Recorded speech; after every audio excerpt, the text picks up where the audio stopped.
আমার ভিডিওতে আমি রেগুলারই তোমাদেরকে অনেক রকমের গাছ দেখিয়ে থাকি। তো দেখো আজকে আমি এই পাশের এই সোফাটাকে আমার সরিয়ে জল নিয়ে এসেছি এক বালতি। সব গাছকে তো রেগুলার স্প্রে করি, কিন্তু যখন গাছের প্রচুর রোদ পায়, মানে গাছ যখন প্রচুর রোদ পায় তখন না গাছগুলোকে স্নান করিয়ে দেওয়া উচিত। তো এখন সন্ধেবেলা, তো আমি সব কটা গাছকে স্নান করিয়ে দেবো বলেই মানে জল নিয়ে এসেছি বালতিতে করে। আর কিছু গাছ আমি নতুন করে রিপোর্ট করলাম। দেখো এই গাছগুলো ওয়ান্টারিং জিও, এগুলো ছোট টবে ছিল, বড় টবে নিয়ে এসেছি। এবার তোমাদের কাছে এনেছি হচ্ছে এই বড় একটা মনস্টেরা। তো এটা একটা মনস্টেরা ভ্যারাইটির গাছ, তোমরা অনেকেই জানো এই মনস্টেরা ভ্যারাইটির গাছ অনেকের বাড়িতেও আছে। আর যারা বলো যে মনস্টেরা করব কি করে, প্রথম হচ্ছে মনস্টেরা করাটা খুব একটা কঠিন কাজ না। মনস্টেরা করা মানে মনস্টেরা গাছ করা খুব আমার কাছে খুব কঠিন লাগেনি, কারণ আমি যখন প্রথম নিয়ে এসেছিলাম এরকম দুটো লিভস ছিল। মানে এই যে দেখুন ছেঁড়া পাতা দেখছো একটা, এটা যদি নষ্ট হয়ে যাবে এটা কেটে ফেলে দেবো। তো এইরকম ছেঁড়া পাতা দুটো ছিল মনস্টেরার।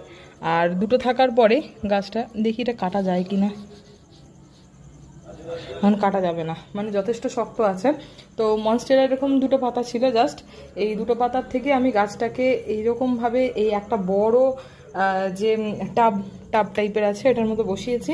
বসানোর পর গাছটা আস্তে আস্তে গ্রো করেছে, বৃষ্টির জল সমস্ত কিছুই পায়, রোদও পায়, কিন্তু মাটিটা হচ্ছে খুব সুন্দর মাটি লাগবে মনস্টেরার জন্য।